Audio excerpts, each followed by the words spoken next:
मयूरभंज जिलार ऐतिह्यपूर्ण सांस्कृतिक उत्सव प्रसिद्ध चैत्र पर्व कार्यक्रम काल बैशाखी जोगु व्यापक प्रभावित होइथिबा देखिबाकु मिलिछि। तेबे गतकाली संध्यारे काल बैशाखी प्रभाव में जोर पवन बोहिबा सहित वर्षा होइथिला फलरे चैत्र पर्व मंच और पॉलिश्री मेला व्यापक क्षतिग्रस्त होइछि। छौ पड़ियार चैत्र पर्व मंच तोरण चुरमार हो जाइछि। तेबे पुरातन राजप्रासाद सदृश्य तोरण भांगिबा सह चार स्टेज एलईडी स्क्रीन रंगीन लाइट समेत लक्षाधिक टंकार सामग्री क्षति होइथिबा जड़ा पड़िछि। सेपरि चैत्र पर्व को आकर्षणीय करबा पई जिला प्रशासन पक्षरु पॉलिश्री मेलार आयोजन करा जायतिला। मात्र काल बैशाखी प्रभाव में पॉलिश्री मेला संपूर्ण भावे क्षतिग्रस्त होइछि। मेलारे 175टी स्टॉल मध्यरु अधिकांश भांगी रुजी जाइथिबा देखिबाकु मिलिछि। स्टॉल उपरे पड़िथिबा तंबू और पॉलिथिन उड़ाई नैथिबारु बिक्री पाई महजूद थिबा विपुल सामग्री नष्ट होइथिबा जଣା पड़िछि।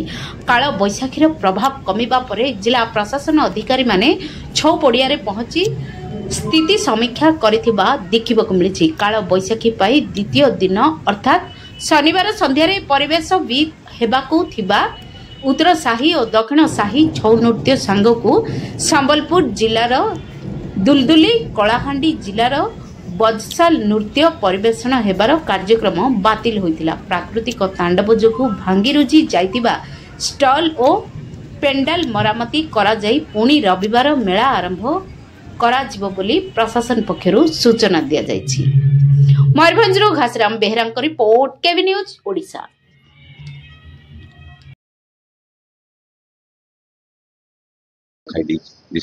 हाँ आज जो वर्षारे क्षयक्षति होता आमर तो 5 दिनिया प्रोग्राम थिला। आम जिला प्रशासन बहु कष्ट करी चैत्र पर्व भल भाव धूमधाम रे पालन करी जोटा आमर राजतंत्र गणतंत्र समन्वय रखापी जो संस्कृतिर परंपरा अच्छी आम मयूरभंज जिले में आम लोक मान बहुत प्रयास करूँ किंतु विधिर तो विधान अलग तेणु से क्षेत्र में जो काल बैशाखी आसी आम बहुत टेंट फेंट और स्टेज भी नष्ट करी बहु लोक मैंने भी से ओदा भी अच्छा आम से क्षेत्र में चेष्टा करूँ पुणी माने छिड़ा करई ठीक ठाक करके करेन्ट आस अपेक्षा करूँ आम समाधान करके परवर्ती आमर जो दिन गुड़ाक रही आहरी 4 दिन प्रोग्राम अच्छी आज की छाड़देले 3 दिन प्रोग्राम अच्छी आम आरंभ कर क्षयक्षति सेमती किसी जना पड़ी ना जहाँ दुकान बजार सब भांगी भुंगी जाइए जो ओदा सब हो जाइए से क्षेत्र में आम सजाड़ी आमर फंक्शन हुए तो आज न हो पारे काली आरंभ हो पार।